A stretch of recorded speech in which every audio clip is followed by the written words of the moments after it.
Last practice, and Nick Sirianni today in his presser had some things to say about his sideline demeanor when he was asked, and he said he read his leadership book, and you're not going to see that same guy that that chases after officials and puts that face on. He's learned a lot from that book. Your thoughts, sir? Yeah, I mean, I heard you guys talking about it, and I think I'm on the same wavelength as you as far as it's not uncommon at all for football coaches to read a lot of books. In fact, in my long career, going back to even covering high school football, the two types of literature that football coaches I've found tend to read are leadership books and Civil War books. And I don't know why, but those two just really jump out for football coaches. But the idea that Nick Sirianni is his latest book that he read sort of gave him this impression that accountability starts with him and how he acts. Yeah, that sounds a little funny for a head coach to say. You would have thought that was already one of the football coaching and leadership 101 things that you read as you're on the come up as a coach, or just is naturally ingrained into you from people who've already coached you and your coaching influences. I tell you, to me, when I talk to people around the league, I love going to the Senior Bowl, I love going to the Combine and asking other executives, other coaches, other people in the league about, what's going on with the Eagles. And I definitely got a 50-50 outlook on people reacting to how Nick conducts himself. There are 50% who say you have to be who you are and you can't change that. And if you're an excitable guy, if you're a guy who lets it all out, well, then you have to be that guy. But there's that other side to people who have observed Nick Sirianni, and they kind of point out when he's leaving Kansas City after winning that game 10-1 and yelling at it to the crowd. A couple of years ago in a preseason game, he's yelling across the field to Robert Saleh when the players are getting into it, where they look at that and they say that is not becoming behavior of an NFL head coach. And a lot of people would say that's going to come back to bite him in the rear end. And it does feel like, for Nick, in retrospect, some of his behavior and antics are biting him in the rear end, especially when the team started to lose. Yeah, I think you're right on about that. Now, and you had the same view I had about him saying he needed to read a book to really realize that demeanor is very important, that it just dawned on him. And that I go, okay, is that an NFL coach? And then I look at last year, he lost 7 of 8. I go, is that an NFL coach that couldn't find his team a way out of that? So I don't know. I don't know how to feel about the guy. Are you in the situation of wait and see, and this is the year that really we determine what Nick Sirianni is as a head football coach in the NFL?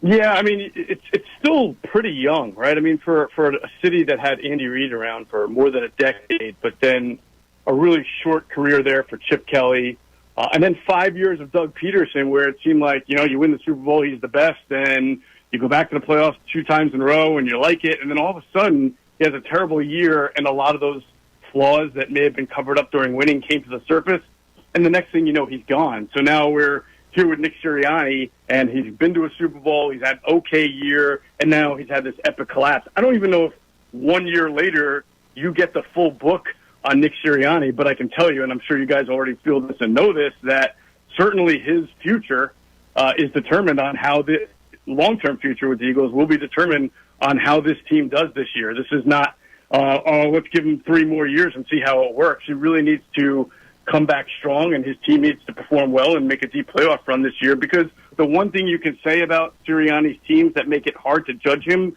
is that the Eagles have done a pretty good job year in and year out of giving them a competitive enough 53-man roster to be able to win games. Now, last year, the defense had to be rebuilt, and you can definitely argue going into the year that was going to be an issue, and it was. But the offense should have been a top-5 offense with what it had from an offensive line and from weapons, and it really started to sink over the bottom of the year. Geoff, let's talk about that offense, specifically the starting quarterback, because all accounts are he's had a great training camp, although he did throw his first interception today. No one's overreacting to that. But one of the things now that's going to be put on his plate is calling out some of the blitz protections at the line of scrimmage, something Jason Kelce always did before. How do you think he's going to handle that in the regular season?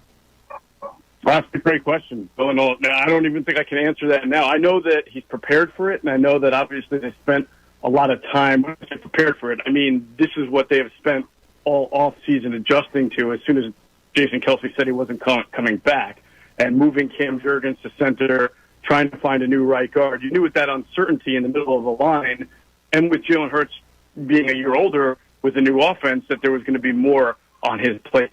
How he handles that is obviously it remains to be seen. The one thing we can't get fooled by in training camp, and I'm not taking anything away from Jalen Hurts' training camp. I know he threw an interception today, but has generally protected the ball really well. That was his first interception today in practice. But the one thing we can never know is, are the right decisions being made in a training camp practice? In other words, and this isn't just about Jalen Hurts, it's about any quarterback, right? Reporters and fans can watch a quarterback complete 10 straight passes, and they're all going to say, oh, how great, this guy's looking awesome, he's doing a great job. And when that guy goes with his coaches into the facility after practice to break down the tape, the first thing they're going to look at isn't, was it an accurate pass, was it a nice pass, but did you go where the play was designed to have you throw the ball? Because if you threw a beautiful, accurate, nice, perfectly spiraled 10-yard check down when there was a guy wide open 30 yards down the field, it's going to look good to people who are watching practice and can't see it all, not going to look good to coaches, right? So that's the one thing that I think is missing from training camp coverage, and it can't ever be there because players and fans and media don't know what the play calls are on any specific snap. So that's why when the season starts, we see things and we say, oh, man, what happened? That wasn't what we saw in training camp. It's because it's a different animal. So I really do look forward to seeing with this new offense and Jalen Hurts and his comfort now in it, can he take control of it? And is he a full field reader? Is he using the entire field to his advantage? Because that's what he needs to do with this offense and with this set of weapons. Talking to Geoff Mosher from Inside the Birds podcast. It's a great listen, by the way. You should listen to it every week and figure out what these guys are on to. I want to talk about the coordinators. I don't know how much you can see in a preseason game on what Kellen Moore is going to do and all the newfangled things. I think if you watch practice, you've seen probably a little more of that.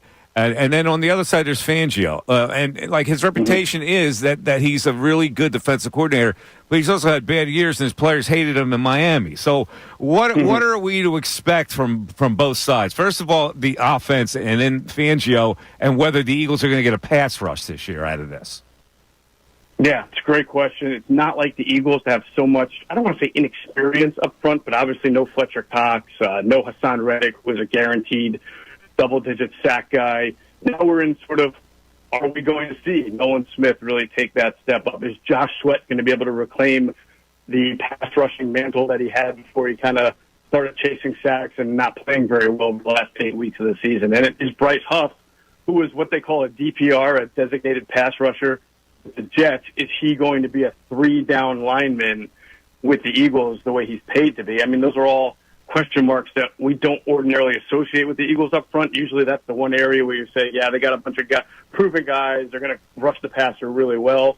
I do think Vic's going to be able to get a pass rush. I think people are going to see something different from the Eagles offense than they've seen in maybe decades, which is blitzing linebackers and then dropping linemen, or overhang players, I should say. They're called sim pressures. They're really 4-man rushes, but they look like blitzes because the linebacker comes late, but the overhang guy drops into the zone. He sort of is there to eliminate that hot route when he drops into coverage. So that would be something new.